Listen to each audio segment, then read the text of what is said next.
Renungan Pagi, Christ Triumphant atau Kristus yang Menang oleh Ellen G. White, 26 Desember 2025. Mari kita berdoa. Bapa kami yang di sorga, Allah pencipta langit dan bumi, laut dan segala isinya, Allah yang maha besar, maha kuasa, sumber segalanya, yang kami sembah selalu melalui anak-Mu yang tunggal, Yesus Kristus. Terpujilah Yesus, anak Allah yang maha tinggi, yang adalah firman Allah yang hidup bagi kami. Pada pagi hari ini kami bersyukur boleh bangun dan berbakti, dan sebagaimana membaca dan mendengarkan nasihat firman-Mu, kiranya ini menjadi sukacita bagi kami semua dan pembaharuan, karena Engkau ya Bapa masih terus berbicara kepada kami melalui anak-Mu. Beserta kami sepanjang perbaktian ini kehendak-Mu yang jadi. Ampun kami akan dosa dan salah, karena kami berdoa hanya dalam nama anak Allah yang tunggal, Yesus Kristus, yang adalah Tuhan dan Juru Selamat kami. Amin. Renungan hari ini akan dibacakan oleh Ibu Sinta Lohonauman. Kepada Ibu Sinta, kami persilahkan. Terima kasih, selamat pagi.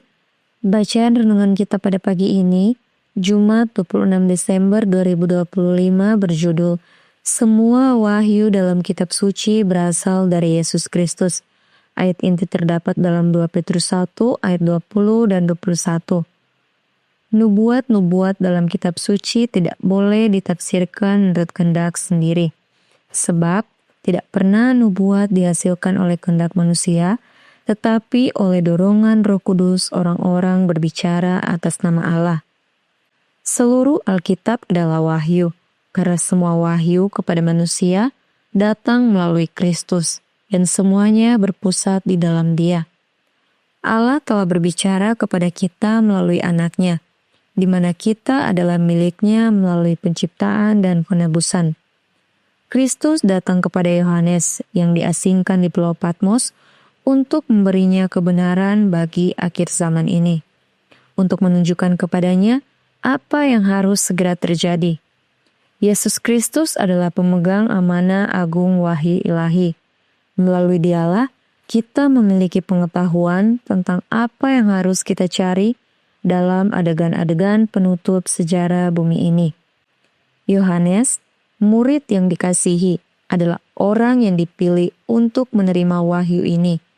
Dia adalah orang terakhir yang masih hidup dari murid-murid pilihan pertama. Di bawah tugas penyelenggaraan perjanjian baru, ia dihormati sebagaimana Nabi Daniel dihormati di bawah tugas penyelenggaraan perjanjian lama. Petunjuk yang harus disampaikan kepada Yohanes begitu penting, sehingga Kristus datang dari sorga untuk memberikannya kepada hambanya, memerintahkannya untuk mengirimkannya ke gereja-gereja. Petunjuk ini harus menjadi objek studi kita yang seksama dan penuh doa, karena kita hidup di zaman ketika orang-orang yang tidak berada di bawah pengajaran Roh Kudus akan membawa teori-teori palsu. Setelah berlalunya waktu, 1844, Allah mempercayakan kepada para pengikutnya yang setia asas-asas berharga dari kebenaran masa kini. Mereka yang telah melewati pengalaman-pengalaman ini harus teguh seperti batu karang pada asas-asas yang telah menjadikan kita umat Advent hari ke-7. Mereka yang mengambil bagian dalam pendirian pekerjaan kita di atas fondasi kebenaran Alkitab, mereka yang mengetahui tanda-tanda jalan yang telah menunjukkan jalan yang benar, harus dianggap sebagai pekerja yang paling bernilai. Mereka dapat berbicara dari pengalaman pribadi mengenai kebenaran yang dipercayakan kepada mereka. Para pekerja ini tidak boleh membiarkan iman mereka berubah menjadi ketidakpercayaan. Mereka tidak boleh membiarkan panji malaikat ketiga diambil dari tangan mereka. Mereka harus memegang teguh keyakinan awal mereka sampai akhir. Tuhan telah menyatakan bahwa sejarah masa lalu akan diulang kembali saat kita memasuki pekerjaan penutup. Setiap kebenaran yang telah Dia berikan untuk akhir zaman ini harus diberitakan kepada dunia. Setiap pilar yang telah Dia dirikan harus dikuatkan. Kita sekarang tidak dapat meninggalkan fondasi yang telah Allah dirikan. Kita sekarang tidak dapat memasuki organisasi baru manapun, karena ini berarti kemurtadan dari kebenaran. Dikutip dari manuskrip 129 tahun 1905. Demikian bacaan renungan kita pada pagi ini. Tuhan Yesus memberkati. Terima kasih atas penata layanan Ibu Sinta. Tuhan Yesus memberkati. Selamat pagi saudaraku dalam Tuhan. Perhatikan apa yang Roh Nubuat sampaikan dan kapan disampaikan berikut ini. 50 tahun terakhir tidak mengurangi sedikit pun prinsip iman kita, karena kita telah menerima bukti-bukti besar dan menakjubkan yang telah dipastikan kepada kita pada tahun 1844, setelah berlalunya waktu. Jiwa-jiwa yang lesu akan diteguhkan dan dihidupkan kembali sesuai dengan firman-Nya. Dan banyak dari para pelayan Injil dan tabib Tuhan akan mengalami penghidupan kembali jiwa-jiwa mereka yang lesu sesuai dengan firman. Kemudian, tidak satu kata pun diubah atau disangkal. Apa yang Roh Kudus saksikan sebagai kebenaran setelah berlalunya waktu dalam kekecewaan besar kita adalah dasar kebenaran yang kokoh. Pilar-pilar kebenaran telah dinyatakan dan kita menerima prinsip-prinsip dasar yang telah menjadikan kita seperti sekarang ini. Umat Advent hari ke-7 yang menuruti perintah-perintah Allah dan memiliki iman kepada Yesus. Kutipan ini ditulis dalam surat nomor 326 tahun 1905. Saudaraku dalam Tuhan, ini adalah bukti bahwa iman para pionir tidak berubah sejak 1844 sampai tahun 1905. Pilar iman yang telah Allah nyatakan kepada mereka, khususnya dalam masa kekecewaan besar, tidak berubah. Satu kata pun. Itu adalah kebenaran kokoh. Apakah pilar iman yang kokoh tersebut ada tentang Allah yang disembah? Ingat kembali pernyataan berikut ini oleh George Knight dalam Lest We Forget halaman 288 paragraf 1. Ini menjadi kejutan bagi banyak orang Advent di zaman ini bahwa sebagian besar pendiri denominasi tidak dapat bergabung dengan gereja hari ini jika mereka harus menyetujui 28 doktrin. Untuk lebih spesifik, mereka akan menolak doktrin nomor 2 tentang Trinitas, karena mereka, yaitu para pendiri gereja Advent, anti-Trinitas. Sejarawan gereja Advent yang sekarang ini yang bernama George Knight dengan jelas menyatakan bahwa para pionir gereja Advent adalah anti-Trinitas. Dan mereka anti-Trinitas sejak pergerakan Advent dimulai dan mengalami masa kekecewaan yang besar, yaitu di tahun 1844. Semua pilar iman yang mereka terima pada masa itu tetap sebagai pilar iman dan tidak satupun dirubah atau disangkal. Kemudian ditekankan kembali di tahun 1906. Ellen White berkata dalam manuskrip Genesis volume 1 halaman 52. Saya tidak ingin mengabaikan satu sambungan dalam rantai bukti yang terbentuk setelah lewatnya waktu di tahun 1844. Bukti yang diberikan pada pengalaman awal kami memiliki kekuatan yang sama dengan yang dimiliki kemudian.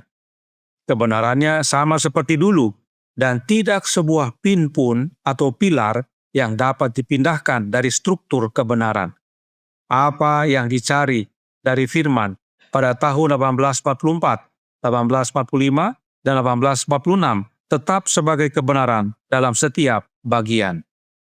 Di tahun 1905 dan di tahun 1906, Ellen White berulang-ulang menyatakan bahwa pilar iman yang diterima di tahun 1844, 1845, dan 1846 tidak berubah. Artinya, mereka masih tetap anti-Trinitas sejak 1844 sampai 1906. Oleh karena itu, pernyataan gereja Advent yang sekarang ini bahwa Ellen White berubah dari anti-Trinitas menjadi Trinitas di tahun 1868 adalah kesaksian palsu. Mengapa hal ini penting sekali diketahui dan apa hubungannya dengan renungan pagi hari ini? Christ Triumphant halaman 367 paragraf 5 berkata, setelah berlalunya waktu 1844, Allah mempercayakan kepada para pengikutnya yang setia asas-asas berharga dari kebenaran masa kini. Mereka yang telah melewati pengalaman-pengalaman ini harus teguh seperti batu kara pada azas-azas yang telah menjadikan kita umat Advent hari ke-7. Mereka yang mengambil bagian dalam pendirian pekerjaan kita di atas fondasi kebenaran Alkitab, mereka yang mengetahui tanda-tanda jalan yang telah menunjukkan jalan yang benar, harus dianggap sebagai pekerja yang paling bernilai. Mereka dapat berbicara dari pengalaman pribadi mengenai kebenaran yang dipercayakan kepada mereka. Para pekerja ini tidak boleh membiarkan iman mereka berubah menjadi ketidakpercayaan. Mereka tidak boleh membiarkan panji malaikat ketiga diambil dari tangan mereka. Mereka harus memegang teguh keyakinan awal mereka sampai akhir. Mengapa harus pegang teguh yang telah diberikan sejak 1844 sampai sekarang? Karena yang memberikan kebenaran tersebut adalah Yesus itu sendiri. Sama seperti kepada Yohanes di Pulau Patmos, demikian juga Yesus yang sama mengaruniakan kebenaran kepada Nyonya White oleh kehadiran Roh-Nya yang kudus. Itulah sebabnya Nyonya White katakan, tidak ada yang dirubah atau disangkal. Sedihnya, sejak Nyonya White meninggal dunia, Gereja Advent yang sekarang ini melalui para pemimpinnya mulai merubah dasar iman. Pilar iman yang telah didirikan, yang telah diberikan Allah kepada para pionir Gereja Advent dahulu kala, dicabut dan muncullah organisasi baru, yaitu Gereja Masehi Advent hari ke-7 yang tadinya anti-Trinitas menjadi Trinitas. Padahal Roh Nubuat berkata dalam Christ Triumphant halaman 367 paragraf 6. Tuhan telah menyatakan bahwa sejarah masa lalu akan diulang kembali saat kita memasuki pekerjaan penutup. Setiap kebenaran yang telah Dia berikan untuk akhir zaman ini harus diberitakan kepada dunia. Setiap pilar yang telah Dia dirikan harus dikuatkan. Kita sekarang tidak dapat meninggalkan fondasi yang telah Allah dirikan. Kita sekarang tidak dapat memasuki organisasi baru manapun, karena itu berarti kemurtadan dari kebenaran. Renungkan kutipan ini, saudaraku dalam Tuhan. Apa yang Allah telah berikan kepada para pionir Gereja Advent tidak boleh dirubah atau disangkal, malah harus diteguhkan, dikuatkan. Tetapi oleh para pemimpin Gereja Advent yang lalu, sudah dirubah, dicabut, dan membuat organisasi baru, yaitu Gereja Advent yang menyembah Trinitas. Kebenaran ini tidak untuk semua orang, karena banyak yang lemah hatinya dan lebih memilih kompromi. Tetapi bagi yang menuruti penarikan Roh Kristus dalam hatinya, tidak takut untuk tinggalkan Trinitas dan menyembah Allah yang benar. Yang manakah, saudara? Ingat renungan hari ini berkata dalam paragraf 2 yang berbunyi, Allah telah berbicara kepada kita melalui Anak-Nya, di mana kita adalah milik-Nya melalui penciptaan dan penebusan. Kristus datang kepada Yohanes yang diasingkan di Pulau Patmos untuk memberinya kebenaran bagi akhir zaman ini, untuk menunjukkan kepadanya apa yang harus segera terjadi. Yesus Kristus adalah pemegang amanah agung wahyu ilahi. Melalui Dialah kita memiliki pengetahuan tentang apa yang harus kita cari dalam adegan-adegan penutup sejarah bumi ini. Jadi, Allah yaitu Bapa berbicara kepada kita melalui Anak-Nya, yaitu Yesus Kristus, sejak dahulu sampai sekarang. Roh Kudus itu adalah Roh-Nya Anak Allah yang Bapa karuniakan ke dalam hati dari umat-umat yang percaya.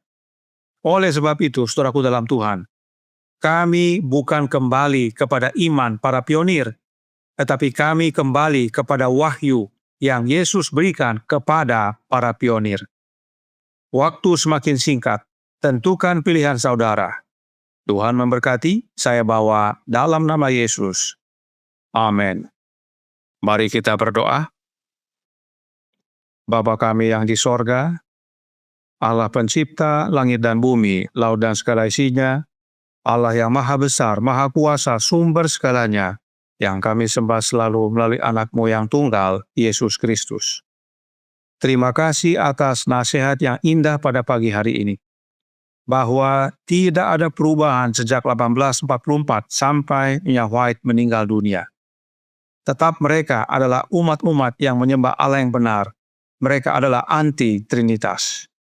Karenanya tolong kami ya Bapa, karuniakanlah roh anak-Mu dalam hidup ini, sebab Engkau sejak dahulu sampai sekarang berbicara kepada umat-Mu melalui anak-Mu saja, dan anak-Mu hadir dalam kehidupan kami oleh kehadiran rohnya yang kudus yang disebut Roh Kristus. Sehingga kami boleh dituntun ke dalam seluruh kebenaran, dan kami boleh menjadi saksi-Mu yang penuh kuasa, menyatakan Allah yang benar kepada dunia, sehingga banyak orang yang meninggalkan Trinitas. Beserta kami sepanjang hari ini kehendak-Mu yang jadi, ampun kami akan dosa dan salah, karena kami berdoa hanya dalam nama Anak Allah yang tunggal, Yesus Kristus, yang adalah Tuhan dan Juru Selamat kami. Amin.